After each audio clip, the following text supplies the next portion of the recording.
What I have here is my favorite book. It's been a little bit over 2 years since I started reading it. It's considerably long and I haven't even come close to finishing yet, but it's the Bible. This one's a study Bible. It's cleanly typed. It's brown leathered, it was a gift, and this one happens to be pinstriped. Pinstriping is kind of like a tattoo for things instead of people. But anyways, in over 50 countries, this book is not even legal because it tells us human sin is absolute evil. It points to people's crookedness and it shines a light on their darkness and it reveals we're all filled with selfishness. But if you keep reading, it points to forgiveness. It gives hope to the hopeless and rest to those that are restless. It's a guide that pertains to everything about life and godliness. It's the Bible. It's the basic instructions before leaving earth. It's a book of history, wisdom, and teachings. It's God breathed so you know God is speaking.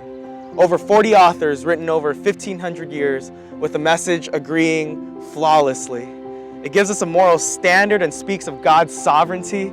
In fact, it's the only holy text that contains numerous fulfilled prophecies. 66 books make up this grand story, all pointing towards God's love, truth, and glory. It is literally God's very word. Open it up every time you want His voice to be heard.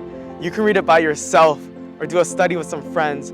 You can read it 1,000 times and the knowledge never ends. This novel has no boundaries. It's limitless and it's all useful. The Psalms, the Gospels, even Leviticus. It cuts to the innermost part of a man's soul because it states it's like a two-edged sword. It declares Jesus as King, Messiah, Savior, and Lord.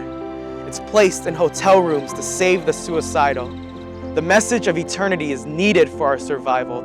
It tells us the King of Kings is making His second arrival. It's the greatest story ever told that still hasn't gone viral. And it's my father's love letter, and it's called the Bible.